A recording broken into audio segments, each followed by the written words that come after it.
It was the 28th of February when we were standing here on the roof of the ABC bureau in Jerusalem with warning sirens ringing out ahead of Iranian missile barrages. Retaliation for the US President Donald Trump and the Israeli Prime Minister Benjamin Netanyahu unleashing on Iran in what the White House called Operation Epic Fury. While those sirens may have been quiet for some time now, that war is still continuing and negotiations to bring it to an end have stalled. Qatar, one of the countries which is trying to broker a deal between the US and Iran, is continuing that diplomacy.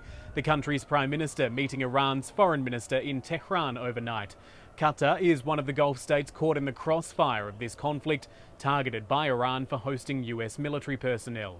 This was a war which started on the argument that Iran needed to be stopped from developing a nuclear weapon, something that Iran long insisted it wasn't trying to do. But it has since morphed, with the economic impacts of this conflict being felt right around the world. Much of that is a result of the chokehold on the Strait of Hormuz and the oil and gas supplies usually tracking through that shipping lane being blocked, sending costs soaring globally. It was a waterway free and open before this war. Now the talk is about how Iran and its neighbour Oman manage it into the future. US economic sanctions designed to pressure Iran to return to negotiations are biting hard. The Iranian currency, the rial, has plunged to record lows and the cost of basic goods has surged.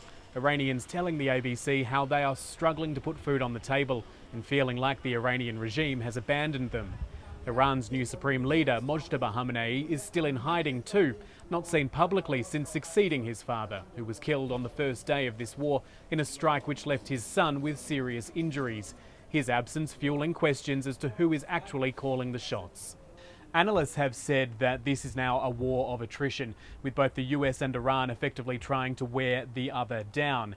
Israel, one of the instigators in this conflict, has also been sidelined in the negotiations about its future.